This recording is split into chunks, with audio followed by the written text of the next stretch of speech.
तस्वीर बनाया गया है इसकी सुंदरता बढ़ाने के लिए, पर इस सुंदरता पे ये जो दाग लग रहा है इस पर ध्यान कौन देगा। कूड़े कचड़े होते हैं सब यहाँ पर जमा है, दारू के बोतल भी यहाँ पर रखे हुए हैं, पानी भी जाम हो गया था जिसकी खबरें हमने आपको दिखाई थी। ये पोट्री बना के रखा हुआ गया है, अभी ऐसी ही है, यहाँ से नीचे गिरता है, नीचे गिरने के बाद ये पूरी स्थिति ऐसे अंडरब्रिज में जाम हो जाती है। पूरे कपड़े, झोले, खाने के पत्तल आप देख सकते हैं। फुटपाथ में वो खाना बनाकर, ईंटा जोड़कर, लकड़ी जलाकर चीज़ें इस्तेमाल करते हैं और रहने लगते हैं। रात के वक्त आप जब यहाँ पर आते हैं तो आपको वो स्थिति और वो लोग देखने को मिलेंगे। उस बोर्ड के पीछे आप देख सकते हैं कि बाल्टी, बोरी और कंबल वगैरह वहाँ तक चढ़कर रखा जा रहा है। इधर का भी जो एरिया है आप देख सकते हैं कि पूरा कपड़ा वगैरह है और वही लोग आते हैं, आने के बाद इस तरह की स्थिति करते हैं, खाना यहीं बनाते हैं। सेल्फी पॉइंट पे आप ध्यान दीजिए, इसकी स्थिति क्या है। किसी ने यहाँ पर गद्दा लगाकर सोने के लिए, आराम फरमाने के लिए आप देख सकते हैं कि बिस्तर लगा लिया है। किसी भी शहर की खूबसूरती बढ़ती है वहाँ की स्वच्छता से, और स्वच्छता का ध्यान रखती है निगम प्रशासन, शहर सरकार, और एक अहम भूमिका होती है उस शहर में रहने वाले लोगों का भी। शहर की किसी भी इमारत को या फिर नए बने बिल्डिंग को रंग देने से निगम प्रशासन को ये लगता है कि शहर की खूबसूरती बरकरार रहेगी और खूबसूरती बढ़ते रहेगी, पर वो भूल जाती है कि किसी को रंग देने से या किसी दीवार को रंग देने से खूबसूरती तो बढ़ जाती है, पर उसका ख्याल भी रखना होता है, चीज़ों को दुरुस्त रखना भी होता है और ध्यान भी रखना होता है, जो हर बार निगम प्रशासन भूल जाती है। नमस्कार, मेरा नाम फैज़ान है और आप केपी न्यूज़ देखना शुरू कर चुके हैं। इस वक्त मैं सुपेला न्यू अंडर ब्रिज के ठीक ऊपर तरफ और सेक्टर एरिया में मौजूद हूँ। आप ये जो दीवार देख रहे हैं, निगम प्रशासन ने कुछ दिन पहले से रंग रोगन किया और कई सांकेतिक चित्र बनाए कि पर्यावरण को कैसे बचाना है, कैसे उसे प्रदूषित होने से रोकना है, स्वच्छ कैसे रखना है। पर अगर वो समय समय पर चीज़ों को देखेगी नहीं, ध्यान नहीं देगी, तो चीज़ें तो ख़राब होगी ही। उसका एक आपको उदाहरण देता हूँ। ये जो आप एरिया देख रहे हैं फुटपाथ की तरह ब्रिज के ऊपर का, यहाँ पर कुछ लोग जो बाहर से फेरी करने के लिए आते हैं, सामान बेचते हैं, बाहर के रहते हैं, वो यहीं पर बसेरा बना लेते हैं। तिरपाल, पन्नी, मिले हुए कपड़ा, खाना, इस तरीके से इस फुटपाथ में वो खाना बनाकर, ईंटा जोड़कर, लकड़ी जलाकर चीज़ें इस्तेमाल करते हैं और रहने लगते हैं। रात के वक्त आप जब यहाँ पर आते हैं तो आपको वो स्थिति और वो लोग देखने को मिलेंगे। और ये कई लंबे समय से हो रहा है। जब ये ब्रिज नहीं भी बना था तब भी चौक का वो जगह भी इस्तेमाल किया जा रहा था, चौक की उस तरफ का भी जगह इस्तेमाल किया जा रहा था, पर निगम प्रशासन इस तरफ ध्यान कब देगी और लोग इसके लिए एक ठोस कदम कब उठाएंगे, ये भी समझ में नहीं आ रहा है। ये जो आप स्थिति देख रहे हैं ठीक ब्रिज के ऊपर, अब ये इधर तो यहाँ पर एक अच्छा तस्वीर बनाया गया है इसकी सुंदरता बढ़ाने के लिए, पर इस सुंदरता पे ये जो दाग लग रहा है इस पर ध्यान कौन देगा। देख सकते हैं जला हुआ कपड़ा है, पुराने कपड़े हैं, बॉटल हैं, तमाम जो कूड़े कचड़े होते हैं सब यहाँ पर जमा है, और यहाँ से लेकर वहाँ तक पूरी स्थिति वैसी की वैसी है। जहाँ से अंडरब्रिज शुरू होता है वहाँ तक आपको इस तरह की तस्वीरें देखने को मिलेंगी। आप देख सकते हैं कि इस तरफ भी चीज़ें पूरी ख़राब पड़ी हुई है।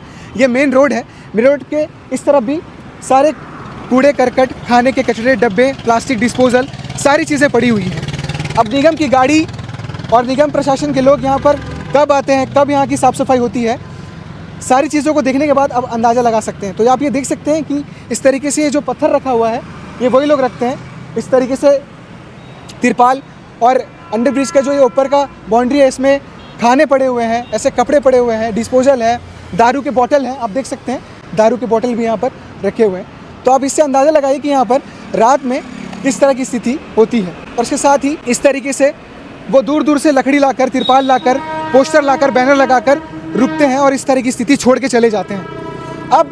अब एक लंबे समय से ये ऐसी स्थिति पड़ी हुई, आप देख सकते हैं कंबल पड़ा हुआ है, मोजा है, ये पूरी गंदगी जो फैली हुई है वो उन्हीं लोगों की वजह से हुई। निगम प्रशासन अगर उनको आकर समझाए, उनके लिए व्यवस्था करे तो चीज़ें दुरुस्त हो सकती है, पर नहीं, इधर ध्यान किसी का नहीं जा रहा है। अगर वो आकर समझाती इन लोगों को तो कुछ बदलाव हो सकते हैं, यहाँ की सुंदरता को बरकरार रखा जा सकता है। पर लगातार स्थिति आप देख सकते हैं कि इस तरीके से पूरा कंबल वगैरह ऐसे पड़ा हुआ है और ऐसे पड़ा हुआ रहता है, और जब हवा चलता है तो ये अंडरब्रिज के उस तरफ गिर जाता है। हम आपको वहाँ की भी स्थिति दिखाएंगे। तो पूरा जितना लंबा अंडरब्रिज है आप देख सकते हैं मेरे, ये पूरा जो है ऐसे ही पूरा गंदगी पड़ा हुआ है, पूरे कपड़े पड़े हुए हैं। ये रोड में भी जाते हैं हवा के साथ, उस तरफ भी जाते हैं, लोग भी अनदेखा करते हैं, और निगम के जो लोग हैं, सफाई कर्मचारी हैं, वो कितना ही इसे दुरुस्त कर पा रहे हैं, कितना दुरुस्त रख रहे हैं, ये आप देख सकते हैं। अब आप ये देखिए कि जिस कचड़े की मैं बात कर रहा था, अब वही कचड़ा इस तरफ देखिए आप, ये नाली है अंडरब्रिज का, ये जो आप इधर का हिस्सा देख रहे हैं, ठीक ऐसे ही नाली वहाँ भी बनाया गया है कि पानी पास हो सके। कुछ दिन पहले यहाँ पानी भी जाम हो गया था, जिसकी खबरें हमने आपको दिखाई थी। अब आप देखिए पूरे कपड़े, खाने के पत्तल, डिस्पोजल, प्लेट प्लास्टिक के ऐसे पड़े हुए हैं। यहाँ से देखिए आप ऊपर उड़ के ये ऐसे आता है, ये पोटरी बना के रखा हुआ गया है। अभी ऐसी ही है, यहाँ से नीचे गिरता है, नीचे गिरने के बाद ये पूरी स्थिति ऐसे अंडरब्रिज में जाम हो जाती है। पूरे कपड़े, झोले, खाने के पत्तल आप देख सकते हैं, वो वहीं से फेंकते हैं और फेंकने के बाद ये स्थिति बन जाती है। और पूरे अंडरब्रिज का यही हाल है। सुपेला का न्यू अंडरब्रिज अब हाशिए पे है। जब ये बना तो तब लोगों ने कहा कि एक अच्छी सुविधा मिलेगी, पानी जाम की स्थिति यहाँ पर नहीं रहेगी, साफ़ सफाई होगा, करोड़ों रुपए लगाया गया, अच्छे अच्छे चित्र बनाए गए, बस्तर के आर्ट को यहाँ पर दिखाया गया। पर उस आर्ट पर इस तरह के जो दाग लग रहे हैं उस पर ध्यान निगम कब देगी? अगर आगे हम इस तरफ भी आपको दिखाएं तो इधर भी वही स्थिति है, इधर भी पूरी नालियाँ जाम हैं।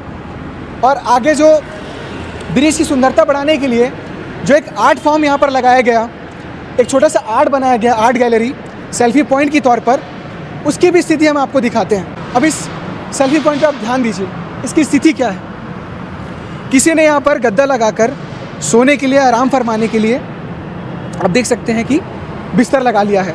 वहाँ पर पूरे चादर वादर, कंबल वगैरह पड़े हुए हैं। अब इसकी स्थिति देखिए, ये जो ग्रिल है स्टील का, ये इस इधर का तो रह गया है, पर उधर का आप देखेंगे तो इधर का ग्रिल भी टूट गया है। अब ये ग्रिल कहाँ गया, कौन तोड़ा, इसका कोई हिसाब नहीं है, इसका कोई जवाब नहीं। जब ये बना तो यहाँ पर इसकी जानकारी लगी हुई थी कि कितना पैसा लगा है, कितने बजट लगा है और क्या कुछ सारी चीज़ों को लेकर बनाया गया, वो जानकारी भी फट चुकी है। सवाल यही है, जो लोग यहाँ पर रुक रहे हैं ब्रिज के ऊपर उस तरफ रात में फेरी करने वाले, वो दूर से आए हुए हैं, दूर दराज इलाके से आए हुए हैं, सामान बेचते हैं, उन लोगों को निगम की तरफ से समझाइश दी जानी चाहिए, उनके लिए कुछ व्यवस्था करना चाहिए।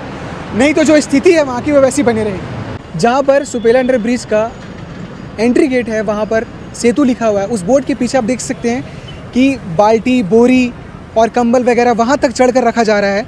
और वो वही लोग हैं जिनकी मैं बात कर रहा था। इधर का भी जो एरिया है आप देख सकते हैं कि पूरा कपड़ा वगैरह है और वही लोग आते हैं, आने के बाद इस तरह की स्थिति करते हैं, खाना यहीं बनाते हैं। और अंडर ब्रिज के रोड की तरफ का भी हिस्सा मैंने आपको दिखाया और इस तरफ भी आप देख सकते हैं कि पूरी गंदगी जो फैलाई गई है उनके द्वारा ही फैलाई गई है। वो मजबूर भी हैं, काम करने वाले लोग हैं।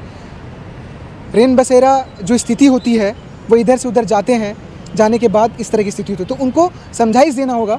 और जब ये गंदगी फैल जाती है तो इसका ध्यान निगम प्रशासन, जिम्मेदार व्यक्तियों को देना होगा। यहाँ पर आया जाए और इसे दुरुस्त किया जाए, साफ़ सफाई का ध्यान रखा जाए और साफ़ किया जाए और उन्हें समझाइश दी जाए कि यहाँ पर गंदगी आप मत करिए, क्योंकि ये गंदगी वापस अंडर ब्रिज पे जाएगी। और अंडर ब्रिज का क्या हाल है, बुरी खबर पे आपने तो सुन ही लिया होगा। हमारी कोशिश ये थी कि सुपेला अंडर ब्रिज के सेक्टर एरिया पर और लगभग जो लोग आ रहे हैं यहाँ पर, जो लोग फेरी करने वाले हैं, दूर दराज से आकर यहाँ पर रुक रहे हैं, उनके तरफ से जो गंदगी फैलाई जा रही है, जो आम जनता है वो अपनी भूमिका किस तरीके से निभा रहे हैं, तमाम सवाल जो थे इस पूरी खबर पे हमने रख दिए हैं। अगर आपको ये समस्या सच में गंभीर लगती है, ज़रूरी लगती है, तो कमेंट बॉक्स पे ज़रूर बताइएगा। और हमने जो सवाल उठाया है वो वाजिब है कि नहीं, कमेंट बॉक्स पे ज़रूर बताइएगा। और ऐसी दुर्ग भिलाई की ज़मीनी हकीकतें और तमाम अन्य खबर दिखाने के लिए हम लगातार आपको वीडियो के माध्यम से सामने आते रहेंगे। बाकी अपडेट्स के लिए देखते रहिए KP न्यूज़। शुक्रिया।